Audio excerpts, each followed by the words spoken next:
मैं सब तो पहला शुक्रिया अदा करना जावेद साहब का, उन्होंने साथियों का, शाह साहब का,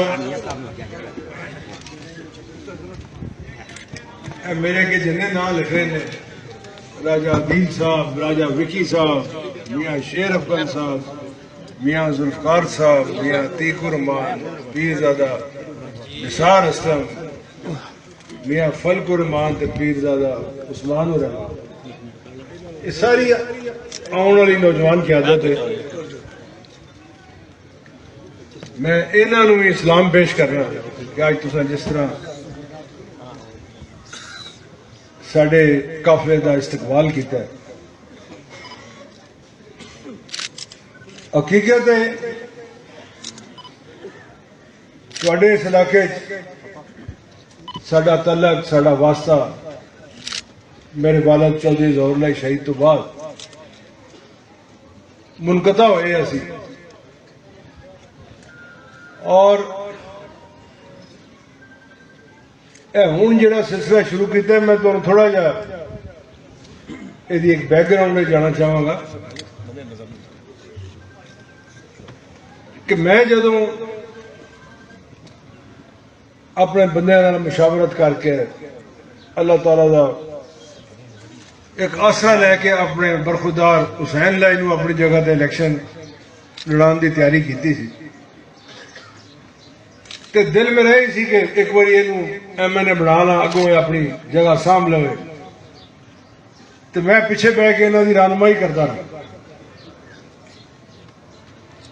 मगर मूसा लाई ने जिहड़ा कदम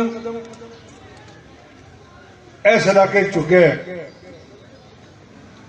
इन्हें फिर मैनू मजबूर करता है कि मैं एक बार फिर अपनी आवाम दे कोल आवां, और एक ऐसा ही लीडर जिहड़ा कि अपनी जगह हुसैन लाई की शक्ल मैं हल्का इन्ने 68 दे के आया, उस तरह का एक खिदमतगार तुहाडे वाले भी करके जा कि कल नूं तुसी भी याद करो कि चौधरी ज़हरुल्लाह दे पुत्र ने साड़ी बांह किस बंदे के हाथ फड़ाई। आज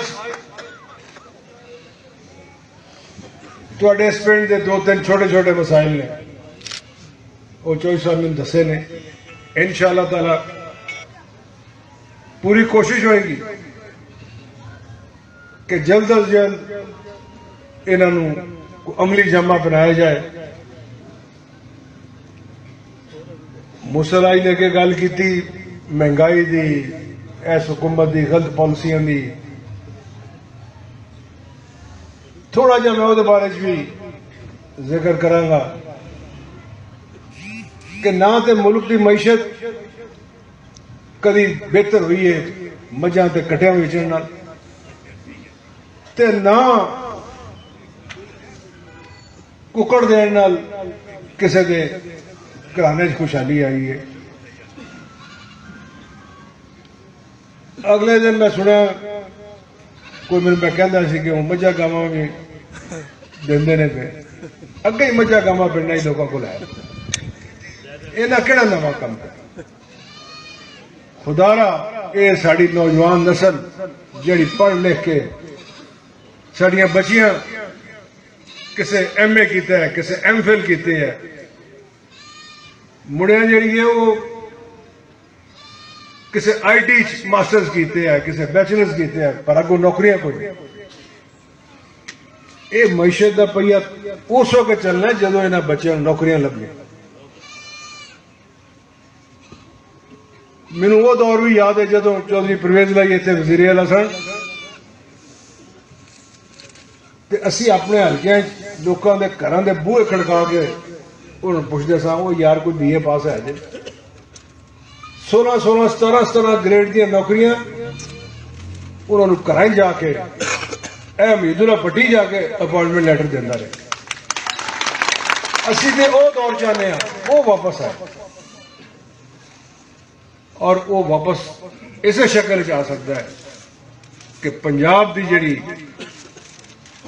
हुक्मरानी है, पंजाब की हुकूमत जी ਉਹਦੇ ਵਿੱਚ ਤੁਹਾਡੀ ਆਵਾਜ਼ ਹੋਵੇ, ਤੁਹਾਡਾ ਕੋਈ ਸੁਣਨ ਵਾਲਾ ਹੋਵੇ। और अगर किसी ना सुनी तो फिर यही दुआ करो कि पंजाब की हुकूमत तुहाडे हाथों में। क्यों किसी बंदे ने बाहर से नहीं सोचना, ना कोई डेरा गाजी खान का हो गया, ना कोई लाहौर का हो गया। ये जदों तुहाडे बारे सोच रहे किसी गुजरात वाले ने सोचना।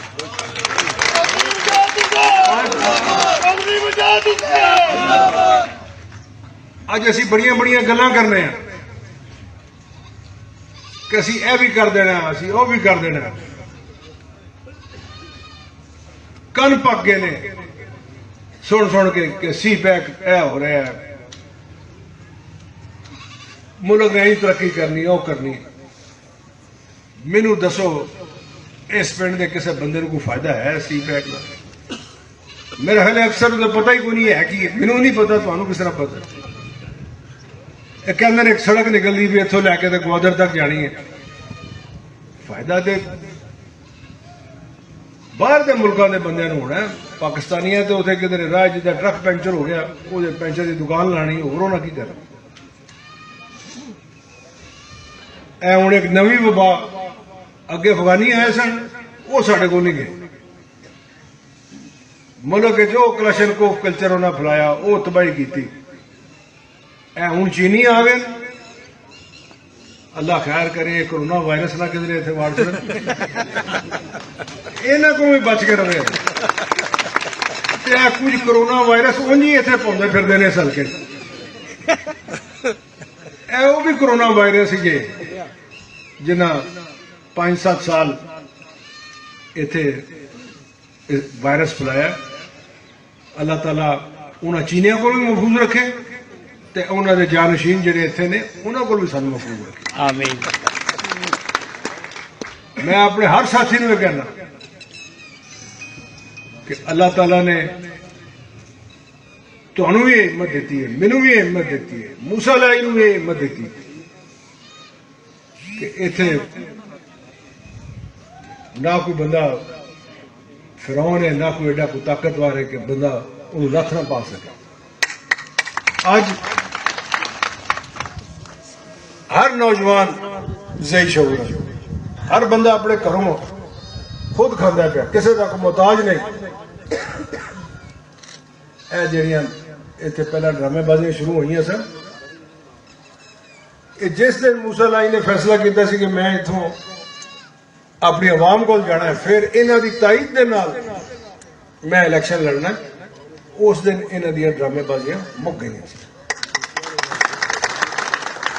मैं तुसी काफी देर हो गई है, दिल तो मेरा बड़ा है कि और भी तेनों कई गल्लां सुना, मगर मैं आज